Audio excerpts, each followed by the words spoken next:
छत्तीसगढ़ में दूसरे चरण के लिए प्रचार का शोर थम गया, लेकिन उससे पहले हुआ धुआंधार प्रचार, तीखे हमले, घोषणाएं, दावे और वादे चुनावी फिजा में गूंज रहे हैं। बीजेपी के दिग्गजों की फौज ने बुधवार को जोरदार प्रहार किए। शाह बिलासपुर में गरजे, रायपुर में नड्डा ने हुंकार भरी, तो तकरीबन आधा दर्जन केंद्रीय नेताओं ने प्रदेश में तूफानी जनसभाएं की। एक तरफ भारतीय जनता पार्टी है और एक तरफ बेईमानी से ग्रसित कांग्रेस पार्टी है। एक तरफ भारतीय जनता पार्टी है जो आपके हितों की चिंता करती है और एक तरफ कांग्रेस पार्टी है जो आपके हितों पर डाका डालती है। कांग्रेस पार्टी का मतलब है भ्रष्टाचार। कर लो भाई जितना कर सकते हो। मुझे मालूम है भूपेश कक्का की उल्टी गिनती शुरू हो गई है।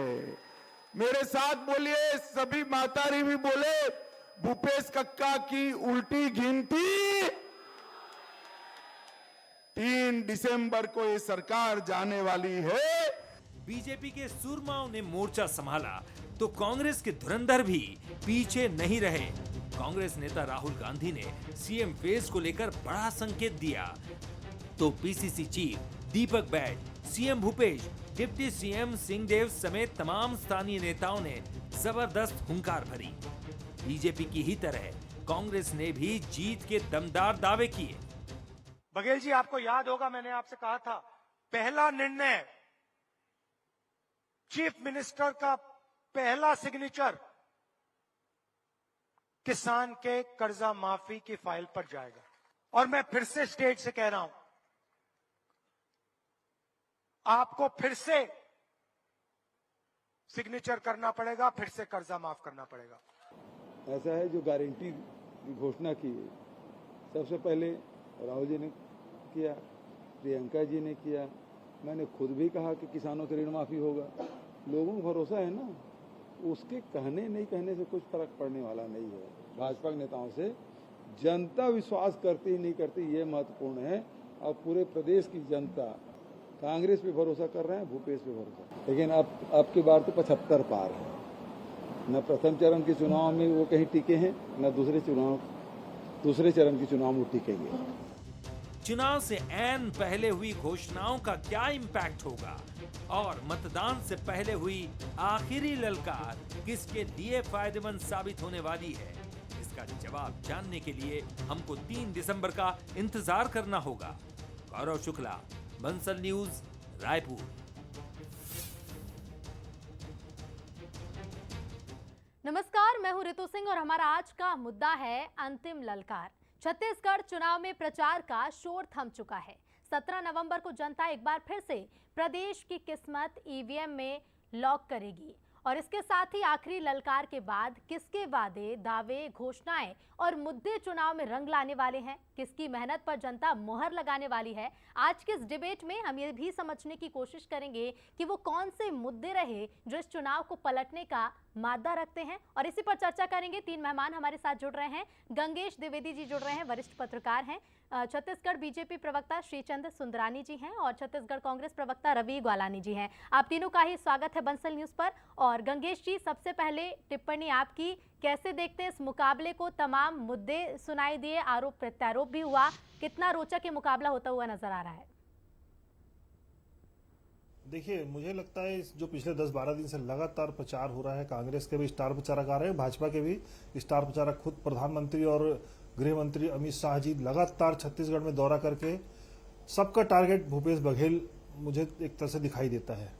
और दूसरी बात यह है कि उसका बड़ा कारण है कि भूपेश बघेल ने पिछले 5 साल में अपने आप को ब्रांड छत्तीसगढ़िया, एक छत्तीसगढ़िया मुख्यमंत्री के रूप में प्रोजेक्ट किया और लगातार खास तौर पे 3 बड़े मुद्दे मुझे नजर आते हैं। एक तो सबसे पहला धान, जो सत्ता की चाबी है, ये चीज भाजपा को भी समझ में आ गई, इसीलिए भाजपा ने अपने घोषणा पत्र में इस बार एमएसपी 3100 रुपए घोषित किया और कांग्रेस ने जैसे 20 क्विंटल प्रति एकड़ के हिसाब से खरीदी शुरू की, तो उन्होंने 21 क्विंटल प्रति एकड़ का रेट अपने घोषणा पत्र में ला दिया। किसानों के लिए और भी सहूलियतें उन्होंने घोषित की।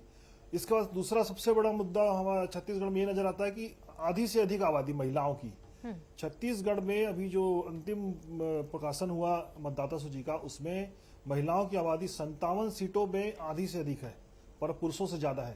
तो यही वजह है कि भाजपा इसमें, मुझे लगता है कि पहले उसमें तो भाजपा ने बाजी मारी, वंदनी महिला महतारी वंदनी योजना लेके आई, 12,000 रुपए साल का देने वाली घोषणा की, जो कांग्रेस के घोषणा पत्र से मिसिंग थी। लेकिन उसको दिवाली के दिन भूपेश बघेल जी ने गृह लक्ष्मी योजना लाके फिर से चौका मार दिया। उन्होंने 15,000 रुपए साल का देने की घोषणा कर दी। इसके बाद तीसरा बड़ा मुद्दा है कि यूथ, जो नए पहली बार वोटर्स जो जोड़ रहा है, करीब 18.5 लाख से अधिक वोटर्स हैं जो पहली बार मतदान करने जा रहे हैं।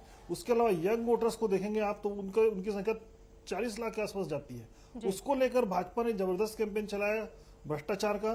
तो भ्रष्टाचार में ईडी और इन सबको तो मैं उतना बड़ा इसलिए नहीं मानता क्योंकि इसमें ईडी को लेकर ऐसा परसेप्शन ये बना हुआ है कि ईडी गैर भाजपा शासित राज्यों में मार रही है छापे। लेकिन पीएससी का जो मसला है वो निश्चित तौर पर यूथ के अंदर बड़ा मसला है और वो कांग्रेस के लिए कहीं ना कहीं खतरे की घंटी है। तीसरा, 3 जो बड़े इशू हैं, ये 3 सेक्टर में दोनों ही पार्टियों ने इन तीनों को फोकस किया और लगातार भाजपा का टारगेट भूपेश बघेल रहा है और कांग्रेस ने हमेशा ये प्रचार करने का प्रयास किया कि भाजपा के पास मुद्दा नहीं, भाजपा मुद्दा विहीन है। ठीक है, बिल्कुल, भाजपा मुद्दा विहीन है, ये हमेशा से कांग्रेस कहती आई है, लेकिन इन बयानों का, आरोपों का कितना असर होगा ये समय ही बताएगा। रवि गोलानी जी, देखिए भूपेश बघेल जिस तरह से लगातार प्रचार प्रसार में जुटे, अंतिम दौर में हमने देखा तमाम दिग्गज दिल्ली से पहुंचे छत्तीसगढ़, चुनाव प्रचार किया गया और साथ ही बीजेपी ने जिस तरह से काम किया, बीजेपी पर कई आरोप भी लगाए गए। अब मंच से ललकारने का समय तो खत्म हो चुका है, आरोप भी तमाम लगा चुके हैं, उसका समय भी खत्म है। अब समय बचा है डोर टू डोर मतदाताओं के पास पहुंचने का और उनसे अपील करने का कि आपके पक्ष में वोट किया जाए। आप अपने पार्टी को कहां देखते हैं इस चुनावी प्रचार में और इस रेस में? देखिए ऋतु जी, सबसे बड़ी चीज होती है विश्वास, सबसे बड़ी चीज होती है जनता का भरोसा। अगर आप 5 वर्षों में देखेंगे तो हमने 2018 के समय में जो जन घोषणा पत्र में वादे किए थे, हमने वो वादे पूरे किए। आज जनता को अगर किसी के ऊपर भरोसा है तो भूपेश बघेल जी के ऊपर भरोसा है। हमने 2500 रुपए में धान खरीदी की बात कही थी, हमने 2500 से ज्यादा में धान खरीदी की। आज हम 3200 रुपए में धान खरीदी की बात कर रहे हैं। हमने किसान के कर्जे की माफी की बात कही थी, हमने किया। आज हम फिर से कर्जा माफी की बात कर रहे हैं। हमने, अगर आप देखेंगे 5 वर्षों में, तो Swami Atmanand English medium school की स्थापना की। भारतीय जनता पार्टी के समय में 15 वर्षों में एक भी इंग्लिश मीडियम स्कूल नहीं बना। 5 वर्षों में आप देखिए, जहां जहां भूपेश बघेल जी गए वहां वहां इंग्लिश मीडियम की बात हो रही है। और दूसरी तरफ, जहां एक तरफ वो अंग्रेजी माध्यम स्कूल पर फोकस किए, दूसरी तरफ उन्होंने छत्तीसगढ़ की संस्कृति की बात कही, युवा को भविष्य दिखाया कि कदम ताल मिला के आप देश दुनिया के साथ आगे चलिए और दूसरी तरफ अपनी संस्कृति को भी संजो करके रखिए। वो चाहे हमारे खान पान की बात हो, रहन सहन की बात हो, हमारे जिस तरीके से हमारा वेशभूषा है उसकी बात हो, हर चीज को राष्ट्रीय स्तर एवं अंतरराष्ट्रीय स्तर पर अगर किसी ने लाया तो भूपेश बघेल जी ने लाया है। जनता पूरी तरीके से जानती है कि अगर कोई वायदे पूरे कर सकता है, अगर कोई सही मायने में विकास किया है और नए दिशा में आगे ले जा सकता है तो भूपेश बघेल जी हैं। हमारे चुनाव प्रचार में सारे बड़े नेता आए, हर व्यक्ति ने छत्तीसगढ़ मॉडल की बात कही, छत्तीसगढ़ मॉडल की सराहना की। कई बार आप भी देखिएगा कि जब केंद्र सरकार ने अवार्ड दिए तो 65 से ज्यादा अवार्ड छत्तीसगढ़ को मिले। हर जगह छत्तीसगढ़ की योजनाएं, वो चाहे गोबर खरीदी की बात हो या अगर मैं कहूं कि एक समय में छत्तीसगढ़ प्रदेश नक्सलवाद के नाम से जाना जाता था, आज अगर देश के प्रधानमंत्री भी आते हैं तो कहते हैं कि छत्तीसगढ़ मां कौशल्या की नगरी है। तो ये जो परिवर्तन जो छत्तीसगढ़ में 5 वर्षों में हुआ है वो भारतीय जनता पार्टी 15 वर्षों में नहीं कर पाई। तो जो काम, जो हर वर्ग के विकास हमने किए हैं, वो चाहे खेती हर मजदूर हो, गांव में रह रहा व्यक्ति हो या बस्तर में अंतिम छोर में खड़ा हुआ व्यक्ति हो, हर व्यक्ति के लिए विकास का कार्य अगर किसी ने किया है, रवि जी, अब देखिए जनता को 5 साल के काम ज्यादा पसंद आएंगे या फिर 15 साल के काम ज्यादा पसंद आएंगे, ये तो जनता के मूड में क्या जनता ही जानती होगी। श्रीचंद सुंदरानी जी, क्या लगता है, भूपेश है तो भरोसा है, भरोसे की सरकार, ऐसे तमाम नारे कांग्रेस ने दिए हैं और जिस तरह से अभी रवि जी कह भी रहे थे कि 5 साल में कई ऐसे काम किए गए, कई स्तर पर छत्तीसगढ़ को आगे लाया गया, छत्तीसगढ़िया संस्कृति को आगे बढ़ाया गया, क्या लगता है भूपेश बीजेपी पर भारी पड़ते नजर आएंगे? कितना चैलेंजिंग बीजेपी के लिए होगा? देखिए रितु जी, निश्चित रूप से हम भूपेश बघेल को कहीं अपने से ऊपर नहीं मानते। 5 साल पहले चुनाव हुआ, 18 में चुनाव हुआ, 36 वादे छत्तीसगढ़ की जनता के साथ किए गए और उन 36 वादों में बुरी तरह विफल रहे। 6 वादे भी इन्होंने पूरे नहीं किए। उसके बाद 20 नए वादे इन्होंने कर दिए। महतारी वंदन योजना हमने लाई तो उसके बाद उन्होंने घबराहट में, हड़बड़ाहट में उन्होंने गृह लक्ष्मी योजना को लेके आए। तो निश्चित रूप से कहीं ना कहीं ये लबरा मुख्यमंत्री भूपेश बघेल कहीं ना कहीं हड़बड़ा गए हैं। जमीन इनकी खिसक चुकी है, जनता का विश्वास इनके ऊपर से उतर गया है। ये कितने भी भरोसे के मुख्यमंत्री की बात करें, लेकिन जनता ने इसको लबरा मुख्यमंत्री के रूप में पहचान दी है। 5 साल पहले जब चुनाव हुए तो निश्चित रूप से इनके वादों में भुलावे में आ गई जनता। 15 साल के विकास की अगर हम बात करें तो 1 रुपए किलो चावल देने वाली देश की पहली सरकार थी। जितने भी सड़कें, पुलिया, नाले और अंडर ब्रिज और 15 साल में इतने अच्छे काम किए ही गए थे, तो जनता उन कामों से खुश क्यों नहीं हुई 2018 में? उसका रिजल्ट बीजेपी के पक्ष में क्यों नहीं गया? देखिए रितु जी, मैंने यही बताया कि 15 साल के हमारे बड़े काम थे, निश्चित रूप से काम थे। हम कहीं ना कहीं गफलत में रहे। इन्होंने वादे जो पूरे किए, वादे जो दिए इन्होंने, जो 36 वादे किए, 36 वादे लोक लुभावने वादे इन्होंने किए, जनता को भुलावे में रख के इन्होंने काम किया। इसलिए हमको एक एक्सीडेंटल सरकार के रूप में कांग्रेस की सरकार छत्तीसगढ़ में आई। लेकिन अगर इस सरकार की वास्तविकता हम देखेंगे तो इस सरकार ने अगर किसी एक क्षेत्र में नाम कमाया तो वो भ्रष्टाचार का मामला है। शराब घोटाला 2,500 करोड़ का। अगर हम गौठान की बात करते हैं, गाय गौठान की बात, गोबर की बात कांग्रेस पार्टी करती है। 15 साल बीजेपी काम करती है और उसके बाद भी छत्तीसगढ़ को एक्सीडेंटल सरकार मिलती है। क्या कहेंगे रवि जी? बड़े आरोप तो लगा ही रहे हैं सुंदरानी सर। देखिए, आरोप भारतीय जनता पार्टी लगाएगी, विपक्ष में बैठी है, लगाए। लेकिन मैं पूछना चाहता हूं कि जो घोषणा पत्र हमारा 2018 में आया था, उसी घोषणा पत्र को बीजेपी वालों ने अभी बेस क्यों बनाया? आज जब राहुल गांधी जी न्याय योजना की बात करते थे, अगर 2019 की बात करिए तो न्याय योजना की थी, उन्होंने कहा था हर व्यक्ति के खाते में पैसे जाने चाहिए जिससे उसकी क्रय क्षमता बढ़े। उसी क्रय क्षमता को ध्यान में रखते हुए हमने योजनाएं लाई। उसी योजनाओं को बेस बना के बीजेपी अपना घोषणा पत्र क्यों बना रही है? बीजेपी अगर कांग्रेस के 2018 के घोषणा पत्र को बेस बनाती है तो फिर कांग्रेस की ओर से 15,000 रुपए सालाना देने की घोषणा बीजेपी की घोषणा के बाद क्यों की जाती है? जब बीजेपी का घोषणा पत्र जारी हो चुका, आपका भी घोषणा पत्र सामने आ चुका है, उसके बाद आप क्यों करते हैं? जी, मैं बता रहा हूं।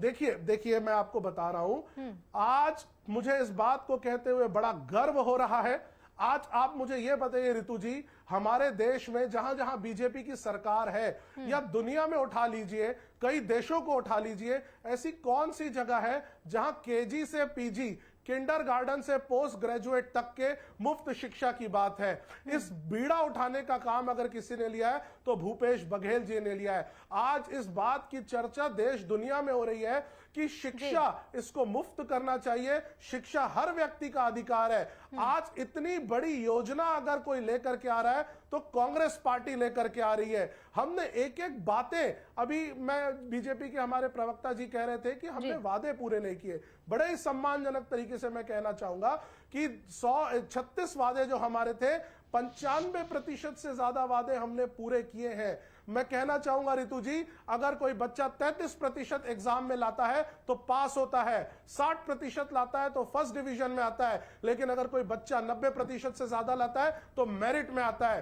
कांग्रेस पार्टी छत्तीसगढ़ में मेरिट में आई है। हमने 95% से ज्यादा वादे अपने पूरे किए। ठीक है, अब देखिए रवि जी, अब आप कह रहे हैं कि आप मेरिट में चल रहे हैं, लेकिन इस मेरिट का असर 23 के रिजल्ट पर कितना होगा, ये 23 के रिजल्ट ही बताएंगे। गंगेश जी, कई मुद्दे इस बार हमने देखे, चाहे वो धर्म परिवर्तन की बात हो, गूंजता नजर आया, आज लव जिहाद जैसा मुद्दा भी सुनाई दिया। इसके साथ ही छत्तीसगढ़ियावाद, धान को लेकर, किसानों को लेकर, क्या लगता है ये मुद्दे जो इस बार हमें सुनाई दिए हैं गेम चेंजर साबित होंगे छत्तीसगढ़ के लिए?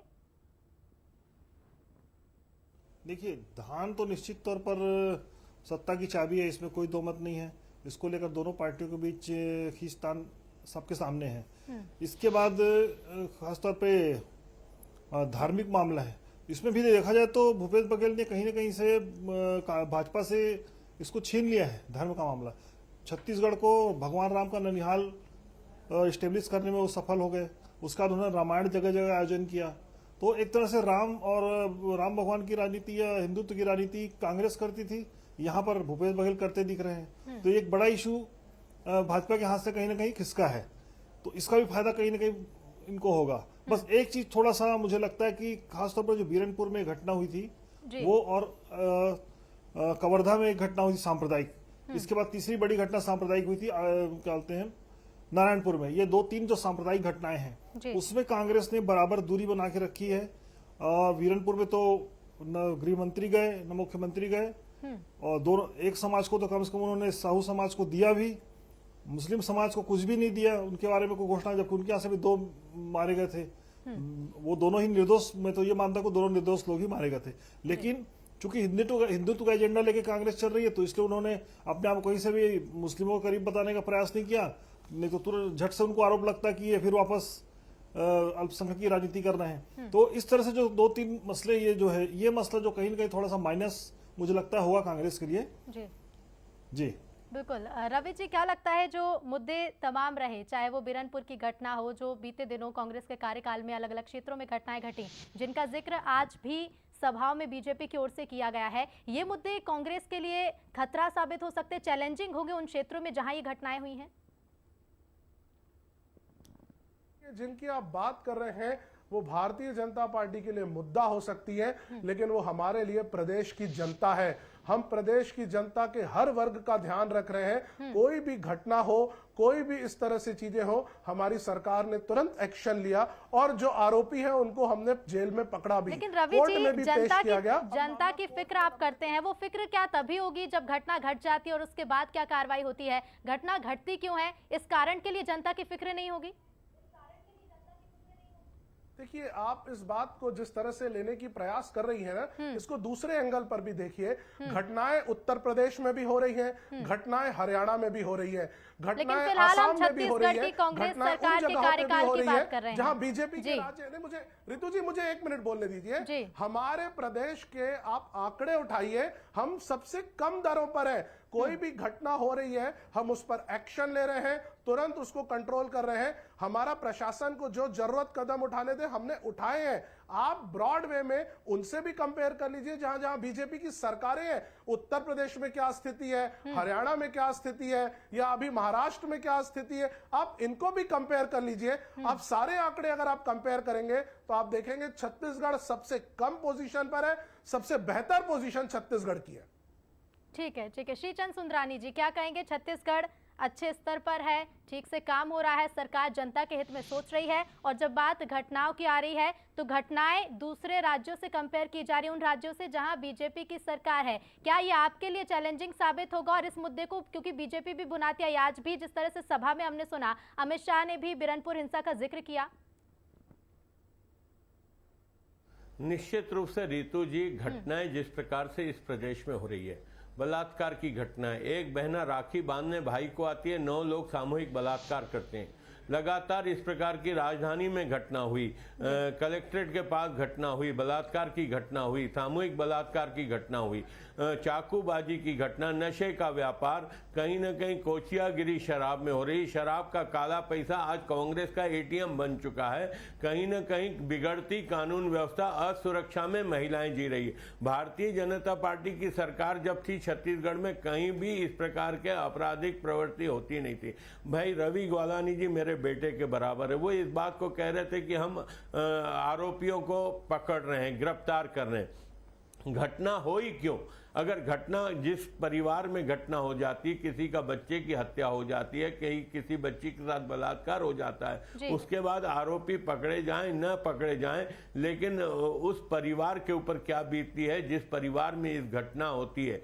मैं आपको दूसरी बात कहना चाहूंगा रितु जी, ये वादों की बात करते हैं, 36 में मेरिट में आने की बात करते हैं, 6 वादे भी इन्होंने पूरे नहीं किए। आज अगर हम बात करें शराबबंदी की बात करें, बेरोजगारी भत्ते के मामले में इन्होंने 5.25 साल तक आंखें मूंझ रखी थी, बिजली बिल पूरा का पूरा माफ करने की बात की थी, 200 यूनिट की बिजली बिल की शर्त लगा दी, कहीं ना कहीं प्रॉपर्टी टैक्स हाफ करने की बात थी, प्रॉपर्टी टैक्स आधा नहीं हुआ, डेवड़ा प्रॉपर्टी टैक्स हुआ, और यूजर चार्ज ऊपर से नगरीय प्रशासन मंत्रालय की तरफ से लगा दिया गया। तो जनता के ऊपर एक बोझ ही यह साबित हुई सरकार। आज अगर भ्रष्टाचार के आरोप में अगर मैं ये कहूं कि छत्तीसगढ़ की भूपेश सरकार अगर पूरे देश में अगर किसी मामले में नंबर 1 है तो भ्रष्टाचार के मामले में नंबर 1 है।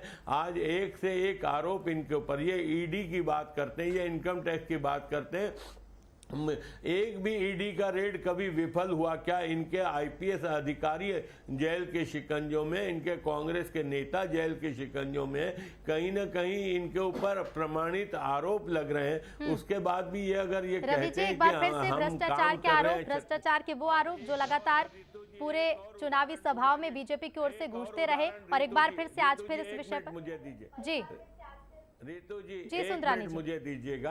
ये छत्तीसगढ़ मॉडल की बात करते हैं। छत्तीसगढ़ से 3 राज्यसभा मेंबर चुने जाते हैं, तीनों में छत्तीसगढ़ से एक भी राज्यसभा के लिए नहीं जाता। छत्तीसगढ़ से 2 दिल्ली से जाते हैं, तीनों छत्तीसगढ़ के बाहर से जाते हैं। वो प्रमाण पत्र भी, राज्यसभा मेंबर होने का प्रमाण पत्र भी लेने नहीं आते। एक मेंबर इनकी राज्यसभा की यहाँ 1-2 बार आ जाती है, वो भी नक्सलियों के पक्ष में बयान देके चली जाती है। चुनाव हुआ, कल अंतिम दिन है चुनाव का, 16 तारीख 17 तारीख को मतदान होना है। तीनों राज्यसभा के मेंबर कहीं चुनाव में नहीं दिखे, कहीं उनका प्रचार नहीं हुआ।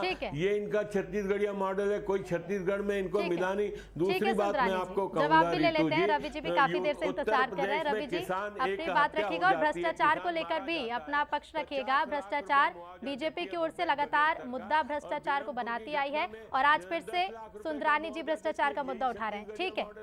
ठीक है सुंदरानी जी, रवि जी को भी सुन लेते हैं।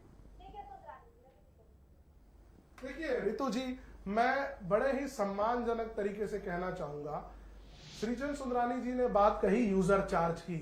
आप जरा पिछली सरकार का मंत्रालय का आदेश निकाल लीजिए, ये यूजर चार्ज लगाने की चीज बीजेपी के समय पारित की गई थी। इस चीज पे कांग्रेस का कोई भी दखल नहीं रहा है। हमारी सरकार आने के बाद आप 5 वर्ष के माननीय मुख्यमंत्री जी, जो वित्त मंत्री जी भी हैं, उनका बजट उठा करके देख लीजिए, बजट भाषण उठा के देख लीजिए, उन्होंने कोई भी नया कर प्रस्तावित नहीं किया है। और वित्तीय स्थिति की भी अगर आप बात देख लीजिए तो आज हमारा प्रदेश लाभ में है। जब लाभ की सरकार चल रही है वो भारतीय जनता पार्टी से बर्दाश्त नहीं हो रही है। इंग्लिश मीडियम स्कूल हम खोल रहे हैं, वो इनसे बर्दाश्त नहीं हो रहे हैं। ये शराब की बात कर रहे हैं, मुझे ये बताएं कि शराब चालू किसने की? 15 वर्षों के समय में इन्होंने भी शराबबंदी की बात कही थी, लेकिन इन्होंने नहीं की। इन्होंने तो शराब का सरकारीकरण कर दिया। आप मुझे ये बताएं, भारतीय जनता पार्टी के लिए हमने कई बार कमेटी का गठन किया, हमने बोला आप आइए, उनके बीजेपी के भी लोग थे, उसमें दूसरे दल के भी लोग थे, कोई भी बीजेपी का व्यक्ति आकर के उसमें एक बार भी उसने सिफारिश नहीं दी कि बंद की जाए, बल्कि हमने चरणबद्ध तरीके से कई सारी दुकानें बंद की, एक एक करके शराबबंदी के लिए जो चीजें थी वो हमने की। ईडी की बात तो हो रही रवि थी। जी, फिर इसी को वजह माने कि 5 साल में आप पर्याप्त काम शराबबंदी को लेकर कर चुके हैं कि इस बार जरूरत ही नहीं पड़ी 2023 में शराबबंदी को मुद्दा बनाने की? देखिए, मैं कहना चाहूंगा रितु जी, 1 मिनट पहले मैं अपनी बात पूरी करूं। ईडी की बात निकली है, आप सरकारी आंकड़े उठाइए जो राज्यसभा और लोकसभा में माननीय मंत्री जी लोगों ने रखे हैं। 99,000 करोड़ रुपए का ईडी ने केस बनाया, लेकिन कॉन्फिस्केशन 900 करोड़ का हुआ, यानी लेस देन 1%। अगर 99,000 करोड़ रुपए के रवि जी मामले देखिए, बनाए समय जाएंगे की और कमी साबित है। सिर्फ 900 और करोड़ जहां होगा, तक तो बात ये रही, क्या है? ठीक है, ईडी जहां का तक बात रही दुरुपयोग आरोपों है। की, आरोपों के लिए पर्याप्त समय था। बीजेपी की जब तक 15 साल की मीडिया सरकार का थी, हाल हो रहा है, कांग्रेस ने खूब नहीं आरोप होना लगाए, चाहिए। और 5 साल की कांग्रेस सरकार में जब बीजेपी ने भी खूब आरोप लगाए हैं। अब वक्त बचा है तो सिर्फ अपील करने का वोटर से, वो भी घर घर जाकर, कि वोट आपके पक्ष में किया जाए। गंगेश जी, आपके पास में आ रही हूँ। घोषणा पत्र पर अगर हम नजर डालते हैं, बीजेपी और कांग्रेस दोनों का ही घोषणा पत्र, घोषणाएं लगभग एक जैसी हैं, विषय लगभग एक जैसे हैं, तो क्या लगता है जनता को एक कंफ्यूज करने का काम करेंगे दोनों ही घोषणा पत्र, या फिर जनता पहले से अपना मन बना चुकी है?